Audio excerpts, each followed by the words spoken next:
Joel, I grew up, as some conservatives of my generation did, being a libertarian purist, sort of a Koch brothers, Milton Friedman style believer in open markets and let people in good cross borders.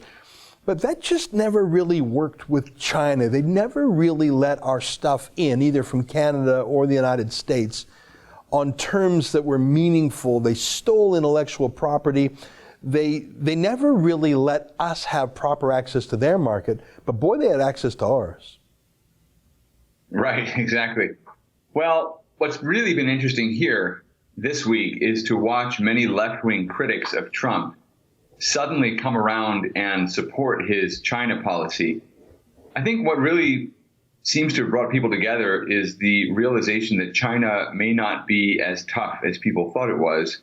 The Chinese economy is not in the greatest shape, and it turns out they're more dependent on the U.S. economy than the U.S. economy is dependent on them. And so the tariffs that we've already had have not stopped our economy, but have hurt China. So raising those tariffs, as President Trump did last week, has accelerated the trade war, but has not really hurt the U.S. economy. Very mild damage in the stock market. So pundits on the left and the right, and politicians too, are lining up behind the president, which is not true of any other issue. People have the sense that he can win this and that he needs to win it. So that's been very interesting. Of all the manifestations of Trump's braggadocio, I mean, that style, that Manhattan property developer style, that chutzpah, whatever you want to call it, braggadocio seems to be the word. It rubs some people the wrong way in many occasions, even though it's just an aesthetic thing. But in terms of foreign trade negotiations, that might be the place where it's a best fit if Trump cannot blink. I mean, I watched in horror as my own country of Canada, Joel, was devoured by Trump. I don't think it's because he has an enmity towards Canada. I think we just had a Trump deranged prime minister who really was looking to pick a fight. But I think Trump can be a brutal negotiator on things that it really matters, whether it's getting NATO countries to spend more on their defense or getting trade deals that really open up foreign markets. I think he's a winner.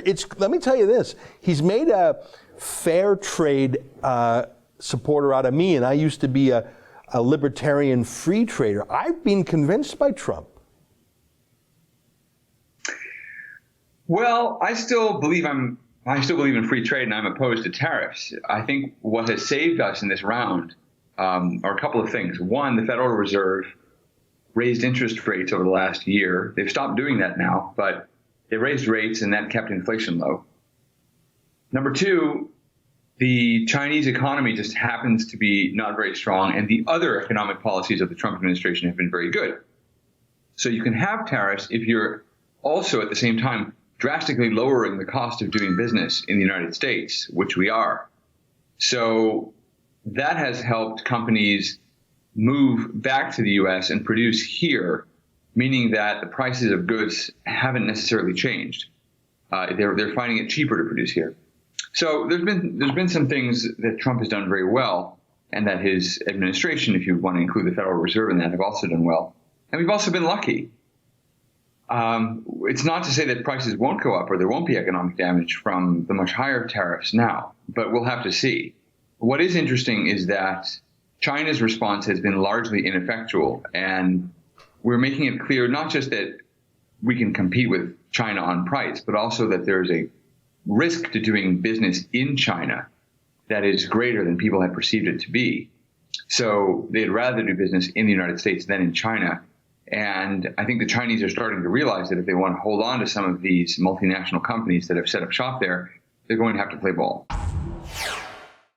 That's an excerpt from the Ezra Levant Show. Every day I do a video monologue, and then I interview an interesting guest, and then I end by reading my hate mail. But you've got to subscribe to it, which you can do at therebel.media/shows.